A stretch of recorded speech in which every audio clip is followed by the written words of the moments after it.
আসসালামু আলাইকুম। সুপ্রিয় দর্শক, অবশেষে কিন্তু বাংলাদেশে ফেসবুক চালু হয়ে গেল। অত্যন্ত সুখবর এটি। কোনো ধরনের ভিপিএন বা কোনো ধরনের ফেসবুক লাইট বা অপেরা মিনি কোনো কিছু কিন্তু এখন আর ব্যবহার করতে হবে না। শুধুমাত্র মোবাইলে ডাটা কানেকশন ব্যবহার করেই আপনারা ফেসবুক ব্যবহার করতে পারবেন। প্রিয় দর্শক, তাহলে চলুন প্র্যাকটিক্যালি বিষয়টা একবার দেখি। যেহেতু একটি ঘোষণা এসেছে যে ফেসবুক চালু হয়ে গেছে, এখন আমি মোবাইলে ডাটাটি অন করে দিয়েছি। দেখুন, শুধুমাত্র কিন্তু আমার মোবাইলে ডাটা অন রয়েছে, অন্য কোনো কিছু কিন্তু ওপেন নেই বা ভিপিএন টিপেন কিচ্ছু নেই।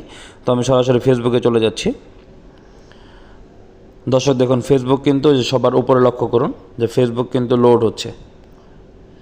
দেখুন, একটি আপডেট নিউজ চলে এসেছে, ডিবি থেকে সরিয়ে অন্য দায়িত্ব দিল ডিবি হারুন।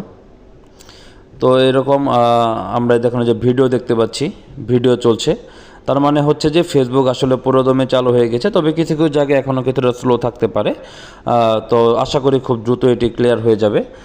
তো অনেক দিন যাবতই ফেসবুক নিয়ে সমস্যা ছিল, আজকে ফাইনালি ফেসবুক মোবাইল ডাটার মাধ্যমে চলছে। এটি সকলের জন্য একটু ভালো দিক। তো আমরা চাই যে ফেসবুকের ভালো দিকগুলো যেন আমরা ব্যবহার করি এবং খারাপ দিকগুলো যেন বর্জন করি। তো প্রিয় দর্শক, সকলে ভালো থাকুন। আল্লাহ হাফেজ।